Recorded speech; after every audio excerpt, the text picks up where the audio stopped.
Hey everyone, it's Entei, and rotation is right around the corner, specifically in Japan. And in Japan, with rotation, we'll start to see what the post-rotation metagame is going to look like. So I wanted to, before rotation happened, make a tier list of the post-rotation decks here. I got a bunch of post-rotation decks, hopefully all the ones that matter. I have a couple weird classifications. I guess I'll quickly say before we start what specifically this deck is. Pidgeot EX is rotating, right? And Pidgeot EX obviously isn't going to be played post-rotation because it's rotating. However, this deck is supposed to be control. I don't know what I'm going to say about control. I'm not going to lie. I mean, this is it's a tier list video. It's a subjective video. Don't really have that many plans going into it. I know what deck's going to be at the top. I think you probably do as well, if you know much about the current metagame and what's rotating. But anyways, if you're not familiar with what rotation is, it's the oldest year's worth of cards. Essentially, there's some nuance to it, but essentially it's the oldest year's worth of cards leaving the game to keep the standard format fresh and stuff like that. I've talked about a lot on the channel, but today we're taking a look at what the post-rotation metagame will probably look like. But let's take a look at the pre-rotation metagame first. This is the decks combined. And yeah, we can see, looking at the top 4 decks, which are by far the 4 most played decks. I mean, there's some like categorization stuff, where specifically with Mega Kangaskhan plus Mega Absol Box, which heavily features Mega Kangaskhan, is actually played a lot. But outside of that, the top 4 decks are like very clear. Dragapult, Goldingo, Charizard, Gardevoir, which I do think are the top decks right now. I think they're very good and better than the other ones. And Goldingo EX, Charizard EX, and Gardevoir EX are all rotating, and those are really big losses to the format. Leaving Dragapult, I'm just going to say it right now. Dragapult's like arguably the best deck in Standard right now. It's not really losing anything. If we look at a list, I think this is actually going to be, this is a Dragapult Zard list. But if we look at a list here, it's losing, I'd say the biggest loss is Luminous Energy. Maybe it's, I guess Iono and Research are a big loss, but every deck's losing them, and I think it's not a huge deal for the deck, and I've said before, I'm not sure if Research will rotate. Currently, it's set to rotate. I think there's been some confusion about this, but it is going to rotate. But it could be reprinted in the set Municus Zero, or I guess that's the Japanese expansion. Perfect Order is the international expansion. I've talked about that in the past. But anyways, it's not really losing too much, so I'm just going to go ahead and pop it in S tier. It's like probably S tier now. And with everything like that we're losing, I think it's very good. Yes. Oh, so by the way, there's a couple expansions coming out. Ascended Heroes, which is already out in Japan, and Perfect Order, which I just mentioned, which will be coming with rotation. Specifically, Nightmine is a counter to Dragapult EX. We don't know all the cards in what is it? Perfect Order. We do know these here. Also, Pokemon Proxy's got an update. The font, in my opinion, super ugly. Or kind of cool, but it's kind of awkward as well. Also, does anyone know who makes Pokemon Proxies? For some reason, I thought it was Omnipoke, but I actually don't know if that's true. But anyways, yeah. So these are the proxies the new cards from Perfect Order that we know so far. Which is some. Oh, there's like a couple. There's like one more that we know, but for the most part, we know a lot of the good cards. We don't know all of them. So there are some counters to Dragapult. There's some counters in Dragapult that are staying, but it's still going to be very good. I mean, there's counters now, and it's still very good. Anyways, moving on to the new decks. That's what I'm going to talk about now. I'm going to go through these faster because, Dragapult is very good. I'm going to spend a little less time on some of the worst decks here. But the first one here is Decidueye EX. Decidueye EX is super cool. Decidueye EX has the attack. Oh, I downloaded it. Whoops. Decidueye EX has the attack, the ability Sniper Eye, giving it its attack cost, reducing just to 1 grass here if you have exactly 4 cards, or if your opponent has exactly 4 cards in their hand. So then this does 240 and discards an energy from your opponent's active. You also have the Pavilion here. This one shuffles your opponent's hand onto the bottom of the deck, then they draw 4. I don't think the Pavillion's like super good, but I think it's like probably something you play in Decidueye EX. Decidueye EX, let's be honest, not super good. I love it if it was good, but I think it's kind of bad. This is going to be, I'll say, more of a tier list in terms of my actual predictions instead of, it is opinion based, right? Tier lists are essentially all opinion based unless they're just based on like statistics or something, which I'd say is not a tier list, but anyways, you have this deck. I think it's not going to be very good, let's be honest. I'll put it in D tier. I don't really expect it to see it play much outside of maybe the first set, but I think when all is said and done, I think people are just going to kind of forget about this deck. I think it's okay. I could see it in C tier, but I don't expect it to really see much play at all.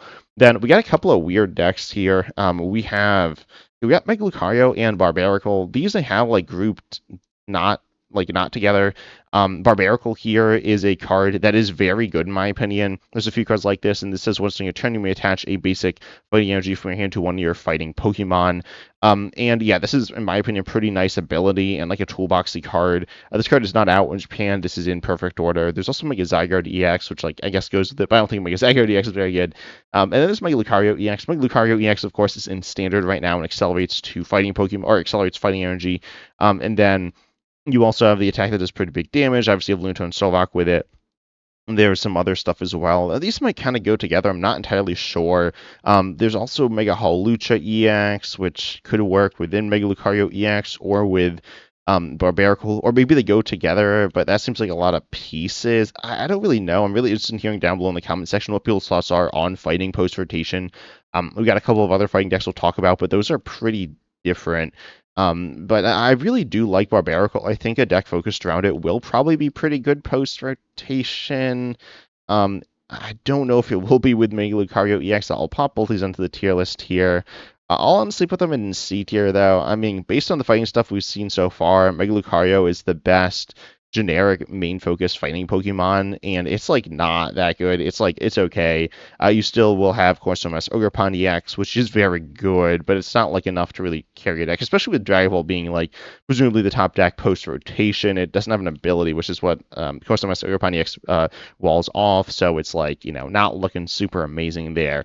But I do kind of like the fighting stuff. Maybe I should have grouped these into one deck, but I think it's kind of cool. Then we got Dugong. Dugong's so sick. This is, I think, the most recent reveal, if I'm not mistaken. At the time of recording this, not the time of necessarily releasing this, I'll update you in the comment section if there's been any huge reveals since this has been between when it's been recorded and posted. But Dugong has the ability letting you, I mean, it's the same as Armrouge, except it's water, letting you move water energy from your bench to your active. This is cool. It doesn't really have that many synergies.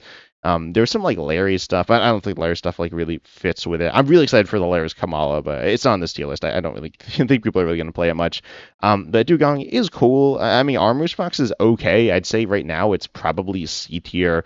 And maybe B tier. I could see an argument for that. I could even see it in D tier, but I think Dugong, I'll put it in C tier. I'd want to put it higher. This is some of its like immediate post rotation, but a card like Dugong, just like Armrouge, I mean, Armrouge was pretty bad for a while. It was okay when it came out. It got really bad, and then it's gotten good recently with Ethan's Ho EX. Again, not like amazing. It's okay, but yeah, I do like Dugong as a card. I mean, it's fun, but it doesn't really have that much going on right now. I'll pop it into C tier. I could see it like maybe even D tier. It doesn't really have stuff it works with. I mean, Chimpao EX and Max Caliber are rotating. Water's like the worst type in standard right now and doesn't really have any way to like work with this as far as I'm aware that's particularly good. There's a new Mega Starmie EX, which maybe this is meant to go with, but like they don't even have essentially any synergy either. So you're not really sure what this Pokemon is going to be doing. Then we have another water Pokemon, which is Mega Froslass EX. This card is really cool in my opinion. Of course, it's, you know, evolves from Snorunt, which evolves into regular Froslass, which works with Monkey Dory. Then you have this Attack Your Rebellion, which does 50 times the amount of cards in your opponent's hand, which is like decent. I think Mega Froslass is out in Japan. I think it's been seeing a good chunk of play and success. Yeah, this is like pretty decent. I don't really get it in Marnie's, to be honest. Like, yes, Marnie's is playing Froslass, so it's a one card tech, but it's not actually a one card tech because you also need to include like Luminous Energy or something. So I don't really think it works very well there. I think it's better in a more focused list around Froslass, not including the Mars line, which is a good line, but we'll get to that in a moment. But I don't know. Overall, I feel like Mega Froslass just isn't super good. I mean, it doesn't do anything super special. Specifically within Marnie's, it kind of does similar stuff, but gives up an extra prize, which is like not so good. But then as a main attacker by itself, it's like it's okay. It's just, you know, kind of dependent on your opponent, and if you need to like help your opponent by giving more cards, that's bad. It's just not a very powerful. I mean, it's not like a consistently powerful card, right? And I feel like that's an issue. And it's a 3-prizer. It's not like super tanky, so it just feels kind of underwhelming. It feels relatively low commitment, though. It's a one of in a lot of these decks. We see this list as more of like a Monkey Dory Froslass deck with a. But Badu was a pretty main focus, and that's like okay, but having a more consistent main attacker in Grimmsnarl seems better. I'll put Froslass, honestly, I'll put it I'll put in C tier. I would put in D tier based on what I've seen in Japan. I'll put in C tier though, and then Marno's Grimmsnarl EX. I'll put in. It's between B and A tier for me. I mean, I just don't think the deck's that good, to be honest. It's doing well in standard, but I mean, darkness, a big part of the reason why that is like good in some situations is because it does take guard vote EX for weakness, which is rotating. So, yeah, that's not so good for darkness decks there. So I'll put in B tier. I think when it comes out, Marnies will see play. I mean, it's not really losing much too big. It's losing. I mean, it's losing some cards that are definitely meaningful, but I mean, it's not rotating, right? And it's losing some like decent pieces like Team Devolution, Arwen, stuff like that, which are good, definitely. Let me take a look at a deck. I mean, oh, also these are free rotation decks here. This is not the deck I meant to click on. This list here, we see, we see Arvenet. We also see Luminous, which like really is important to playing Mega Froslass and Marnies. Not that I don't think you do that post rotation, but yeah, like losing some of these pieces is a pretty big. It's like a decent deal. So I'll put in B tier here. Then we have Mega Meganium EX. Mega Meganium EX, I've heard a good amount of talk about. Where is it? It's up here, isn't it? Oh wait, no. Mega Meganium EX is not here. Mega Meganium EX 1. I think it's got like a bad name, but some people like it as a name. It's kind of silly. But anyways, it does damage based on the grass energy attached to it. Yes, you can pair this with a single prize Meganium, which you kind of have to do good damage. On top of that, you also can pair it with, and probably should pair it with Teal Masogarpon EX, maybe Mega Venusaur EX, or maybe just Energy Switch. Mega Venusaur EX means it's more consistent and versatile. Energy Switch is going to be more powerful and consistent in the early game, but then you'll like run out of juice potentially, but maybe not. Ultimately, though, I feel like this card just doesn't have. I mean, the upside, I guess it like one-shots stuff. That's a good amount of setup to one-shot stuff, and it is like tanky, I suppose, but it's not like it's drastically more tanky than like Charizard EX, which we have in standard, which isn't like absurdly tanky, right? Or Dragapult EX. So I feel like the upside isn't very high, and the downside is like it just won't work a lot of the time. So I don't think this card is very good, or this deck is very good. While we're at it, Mega Venusaur EX, I think Mega Venusaur EX is a little bit better than Mega Meganium EX. I don't think Mega Venusaur EX is a very good. Hot take. I know. No, that's not a hot take. I mean, it's okay, right? It's like it's certainly playable, but I'll put it in C tier. I'll put Mega Meganium EX in D tier. I think it's bad. It's like there will be decks in F tier. There will be some in A tier. Not sure how many though, to be honest. I think there's a pretty big gap between Dragapult and the next deck. Then we got Mega Dragonite EX. I've also heard like talk about Mega Dragonite EX. I think there's some reasoning to believe in Mega Meganium EX, but I don't think it's very good. Like I think it's like relatively weak reasoning because I mean, it needs so many cards to work. I think I think Mega Dragonite EX is super bad. Its ability is like a switch every turn, which is like nice, but we literally have this in standard. And it doesn't really see any play. I saw play at one point, but I was for like a attack. And then the attack is like good damage, 330 for 3. But you lose 2 of them, and it's like different types. And like it doesn't even one shot everything. And it also is like dragging, so attack doesn't have any weakness, but it's also weak to Liz Clefairy EX, or Psychic Pokemon when Liz Clefairy EX is in play, so that's kind of bad. And especially with Dragapult being good. I think it's like difficult to one shot with Lilies, but it's not like super difficult. I don't remember the exact number. I don't feel like calculating it. It's not very hard, but I'm lazy. But Mega Dragonite EX, I mean the upside, again, same thing with Mega Meganium EX. Low upside. I mean like decent upside being a one-shotting option, but also it's a 3-prizer stage 2. And then the downside is like you have this 3-prize stage 2. That's when it's working at its best, you still have a 3-prize stage 2 in the active. And it's still not going to be like super fast realistically. And the downside is it like doesn't do anything at all. So it's pretty bad, I think. I don't think it'll see no play. I think it is a little. I think it's about as good as Mega Meganium EX. I think it'll see a little less play, but ultimately I'd be surprised if either of these are legitimately good decks unless they get some other nice piece there. Then we have Tyrantrum. Tyrantrum is I think also one of the newest reveals. Not quite as new as the Dugong, I don't think. But anyways, you get Tyrantrum here, which has an extra 150 HP with a special energy attached. And then you have this weird attack where you like can mill some, but the mill isn't very good. And then you do 160 for 2. We are losing reversal as well. So that's bad, but you know, it is what it is. And then you have Tyrant here. This one does okay. I don't know why like the translation of this is like so like blurry, but anyways, you do 20 for each damage counter on this Pokemon, and you can copy this using Relicanth, which is like cool, but it's still 2 energy on a stage 2 fossil that you're also manual evolving. You're not rare candying it because then you can't use the stage 1. Um, Fossils are generally pretty bad. I mean, Tortuga, by the way, if you don't know, Tortuga is like legitimately kind of good. Like its attack is good. Theoretically, if it wasn't a fossil, this card would be super good in my opinion. I don't think that's a crazy take. I think it's something that a lot of people were kind of thinking. I was thinking it would be pretty good. It's not, right? It's not really played. I have played it. It's like okay, but it is awkward to set up. But anyways, we don't need to talk about Tortuga right now. But ultimately, I mean, its attack's good and it doesn't see play. This is a better Pokemon than Tyrantrum. In a stage 1, or it's like I'd say it's better. It's probably better than Tyrantrum. And it doesn't really see any play. So yeah, fossils are super clunky because the basic, if you don't know, they're items. They're not Pokemon until they're in place. So you can't search them with like Nest Ball. So anyways, this card's like kind of bad. It's cool, it's a cool deck. I wouldn't be shocked if it sees a little bit of play, like because it's fun. But I'm gonna pop into D tier. I'm like kind of ordering these within tiers, not like fully, but kind of. And I'll put in D tier. It's like it's all right, I guess. I mean, it's not very good. It's a single price deck. I'm saying it's all right, and then putting in D tier. The bar's lower for single price decks, right? This is the first one we've talked about. Barbarical is like not really a single price deck, or Dugong. They're just like engines, which probably power up multi-pricers.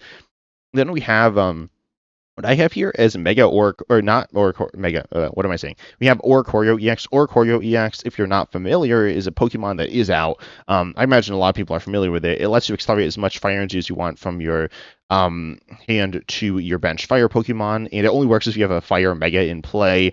I have mentioned that we will get presumably a Mega Heatran EX. That'll probably be fire, but it might not be fire. I'd say like I was gonna say 60, 70%, something like that, maybe 80%. I mean, I think most Heatrans have been fire. There have definitely been some metal ones as well. But anyways, if we see that, that'll be like cool for. I'm not counting that here, I guess. But I'm also thinking of Oricorio EX. I mean, there is Mega Emboar EX. Mega Emboar EX like isn't super good, but there's the 2 Mega Charizards, which I think are like decent. I legitimately like forgot about them. With Oricorio EX in one of my videos. Or maybe with Mega Emboar EX. I don't know. But ultimately, Oricorio EX with the Charizards is okay, I think. Though Charizard Y is like a snipe Pokemon, and the Mega Charizard X EX is a big damage like discard Pokemon. So I think that's honestly okay. I don't think it's super good. I mean, comparing it to Charizard EX in Standard, it's pretty bad. I think it's not gonna see that much play. I'll put it in C tier, but I do think it has something there. It's okay. I would not be shocked if it ended up seeing play, but don't really expect to see too much either. I haven't really heard much talk about it, to be honest. But I mean, if you're playing Charizard, then play Charizard, right? Don't like mix in these other Pokemon. They're like not super good. They're I mean, we've talked about them. They're like I mean, I was talking about the other megas. They're high commitment and low upside there, relatively low upside. Then we have Crustle. Crustle is a deck that, walls EXs, which is good. I mean, as I was saying, EXs are very good. Yes, I think Alakazam is the best single prize deck. I don't think there's really any other particularly viable single prize decks in the game post-rotation or now. I mean, there's some that are like okay, like Ethan's is like fine. Yeah, I mean, it's not very good, right? Let's be honest. But Alakazam's also not great. I've heard like so much talk about Alakazam for the fact that it's like very mediocre. But we are losing Ino, so theoretically it will get better. I got a comment that was like, why are they printing this for villain? It's like so bad for Alakazam. Like I don't think people are gonna play that card. But anyways, yeah, Crystal like will lose there, but if you don't have enough mist energies, which you probably don't. But then outside of that, like you don't auto win everything, but it is nice. And yeah, I mean this is kind of including other wall stuff as well, but I think Crystal's the main piece here. Crystal is honestly pretty decent. I mean, I'll pop it in B tier. It ultimately is kind of slow. It's not super versatile because you're relying on like slowing things down, and then if your opponent has an answer, you might not be able to do too much about it. I mean, maybe Crustal's better than I'm thinking, but it can kind of get picked off by Dragapult and Dusknoir some.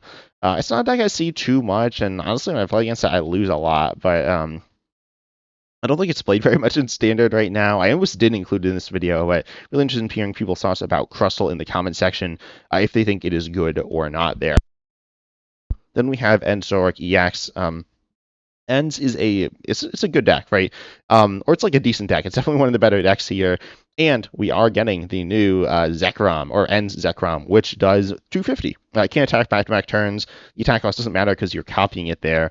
But End Zoroark EX is pretty good, honestly. It's got good draw. It's got more utility. It's got that supporter, which is like super horrendously terrible, but it's funny. Honestly, I think Ends is going to be one of the better decks post-rotation. Yes, it's not hitting Gardevoir EX for a weakness anymore because it's not in the game. But yeah, I mean, this card is... it's pretty good in my opinion, or the deck as well. Like the card is good, or it's like fine. Honestly, like it's kind of weird putting it in A tier. I wouldn't say it's A tier in standard, and I wouldn't say it's. I mean, it's obviously not getting better with rotation because like no deck really is. Maybe relative to the meta, a deck could be, but ultimately, I feel like Zoroark EX is a deck that is. It's definitely interesting to see how it's going to develop. I don't think it's losing it. Wait, what's it losing? I'm not very familiar with what's in the deck, to be honest. I don't really play this deck. Yeah, it's not really losing anything huge, I don't think. Yeah, it doesn't really have like counters, I don't think. So I think the deck's gonna be pretty good. I like it more than Marnie's. As I said, I'm a bit of a Marnie's hater. I mean, Marnie's is just like kind of meh. It is losing some like nice pieces to it as well. So I'll put Ends in A tier. I think I like its versatility. Honestly, I do like Ends Darmanitan. I think it's good. I think Ends Zekrom, like for some reason when I first saw it, I just like didn't register like how much of a nice addition it is to the deck. It's always struggled with doing damage, but now it's got a way to actually do big damage. So not like crazy damage, but better damage there. Then we got Cynthia's. I always love Cynthia's. Garchomp EX. I think it's a good deck. I think it's a perpetually underrated deck. That being said, it's not like a super good deck, right? Let's be honest here. So I'm gonna pop it into C tier, I guess. I like this deck. People don't really play it that much because it's not like super good. But yeah, it's a deck that is it's fun. I think it's powerful. I mean, there's some new fighting stuff. The new fighting stuff isn't super good for it. It's like okay, but I do like the deck. I do think it is a decent deck, but I don't expect to see that much play. C tier is where a lot of these decks are ending up. Then we got Alakazam, of course, doing damage based on hand size. The like only single prize deck in the game, really. Yeah, this deck is fine. I'll pop it into B tier. I could see it. I can't really see it in A tier. I mean, it's just not that good. We're losing Iona though. I think that's a pretty big deal for the deck, to be honest, in like a good way. Because you know it needs to have a lot of cards in hand, and Iona stops that, and so it's not really a good way to mess with it. There's stuff like 0-6. There's Judge. Judge is like fine, I guess, but I don't think people are going to be playing it that much. So I could even see this in A tier, honestly. I might put an A tier. I mean, I just don't think it's like. I mean, your Dragapult's so good, and Alakazam's not good against Dragapult. So I'll put it in B tier, I guess. But I could see it. I'll put it in the top of B tier, I guess. Not really sure where this is going to end up. It's not a super powerful deck, but it's all right. We've got Mega Kangaskhan. Honestly, Mega Kangaskhan. Okay, I'll say I like haven't really seen people play Mega Kangaskhan that much. I'm aware that people play this deck, but I don't really see it that much. And it seems like fine. It's like stally deck. You have like healing and stuff. Theoretically good against Dragapult, honestly, so I'll put an 8 here. I don't have too much to say about it, but I mean, I don't really like it. I don't like Mega Kangaskhan because of like the coin flips, but it's just a pretty decent deck. Able to, wall stuff off. Well, not like wall stuff. Of course, the Master Ogerpon EX can like wall stuff by not taking any damage, but Mega Kangaskhan EX can wall stuff by just having a lot of HP there. One-shotting seems kind of mad. We're losing Goldengo there.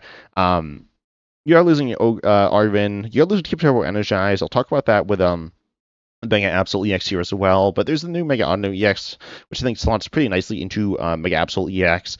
Honestly, I'll just say Mega Absol. I'll put in A tier as well. I don't think it's a super good deck, but I don't think it's getting worse. I think it's getting like staying about the same. So I'll put it in A tier as well. I think both these decks are pretty decent. We aren't seeing Gardevoir. Maybe I'm wrong about my Absol, but I'll leave it in A tier here. Then we have the other Darkness deck, the Toxtricity box deck or whatever. This deck's kind of meh, I'll pop it alongside these other decks in the C tier here. It's kind of whatever. Darkness is kind of whatever as well. Mega Sharpedo EX isn't super good, so just put in C tier. Then we have a few more decks here. I'll put Jolting Box in C tier as well. I mean, it's losing most of the stuff that goes with it, but Jolting is still like fine, so I'll put it in C tier. Same ideas like Accelerating Energy, whatever. Then we have Raging Bolt EX. Honestly, don't know how Raging Bolt's gonna see play. I'll put it in. Papa C tier, but we're losing Sadas. That's like bad for it. Sadas is like arguably the backbone of the deck outside of Raging Bolt. So it's like that's kind of sketchy there. Also, Noctowl. Noctowl is, something with Raging Bolt. I do think Terra Box, this is Terra Box, by the way, is going to be, like, fine post-rotation. I'll put in B tier. I do like Terra Box. I think it's a decent deck. What's it losing? I don't remember, to be honest, off the top of my head. Let me pull up a Terra Box list here, or I guess I'll pull up the average Terra Box list, which, by the way, this is not what an actual list looks like. It's just, like, some compiled list. But you're losing... What are you losing? I can't see anything immediately that you're losing. I guess Turos. It's probably something that was like super odd, but I feel like you're not having these huge losses here. So, oops, the wrong site. I feel like it's fine. It's not super good in standard, right? It's like kind of situational. I think it's good though. I'll put in B tier though. I'll actually put it in like higher on B tier, but it's fine. It's just like playable. Then we have Mega Lopunny. Mega Lopunny is losing Jet Energy. I don't think that's it's like a meaningful loss to it. I'm a bit of a Jet Energy hater, but it is nice in Mega Lopunny EX. That being said, it's mainly built around Dusknoir. I do expect Dusknoir to be good post-rotation, but mostly Dragapult, right? So I'll put this deck in, I guess, C tier. It's kind of whatever. Then we got Ceruledge. I do think Ceruledge is very good. I've always said this. I think it's still going to be very good. I'll honestly put it in A tier. I'll put it as the second best deck in the game. It does so much damage, right? It's very powerful. So I just like it. I'll just put it in A tier. Simply, it does a lot of damage, right? It's only 1 energy. Oh, actually, Nightmine is coming out. Nightmine's like super bad for it, though. I'll put it behind Zoroark, I guess. Or I'll put it behind Kangaskhan as well. And Ceruledge EX is really bad against Nightmine. It just means that you essentially can't attack. I mean, you can attack, but it's 2 energies, which is super bad. So I'll put an A tier. I do think Nightmine is super underrated, super good. But anyways, I think Ceruledge is good. You got Lucius Walkbilly EX, but you're going to get Meowth EX, which I think covers it pretty well with Carmen there. Most of the time, Carmen's a lot worse than Research, but I think this deck it'll be okay. Then we have the last card here, or the last deck, which is Pidgeot. I actually don't have any F tier decks. You could pop some of the D tier decks in F. I'm not going to put Pidgeot or Control in F tier. I think Control will be kind of whatever. I mean, right now in Standard, I'm not really familiar with it, to be honest. I'll put it in C tier here, kind of in the middle of C tier. I don't really know what to say about it. If you have good thoughts on Control, tell me in the comment section. I just am not familiar with what this deck's gonna look like. I mean, I'm not super familiar with it now. I'm moderately familiar, but yeah, I mean, ultimately, it's going to be cool to check out, but Control's kind of meh right now. I don't really see it picking up that much post-rotation, and Dragapult is kind of difficult to deal with for Control, in my opinion. Anyways, I do want to shout out my couple of YouTube members for joining recently. We got Malachi here for joining, Cody the Clown, Brick Battlebrand, and Victinity for joining. So huge shout out to you. I really appreciate that. And if you want, you can join my channel for some cool little bonuses there. But I hope you enjoyed. Make sure you like, subscribe, hit the bell, all the good stuff. And as always, I'm excited to see you in the next video.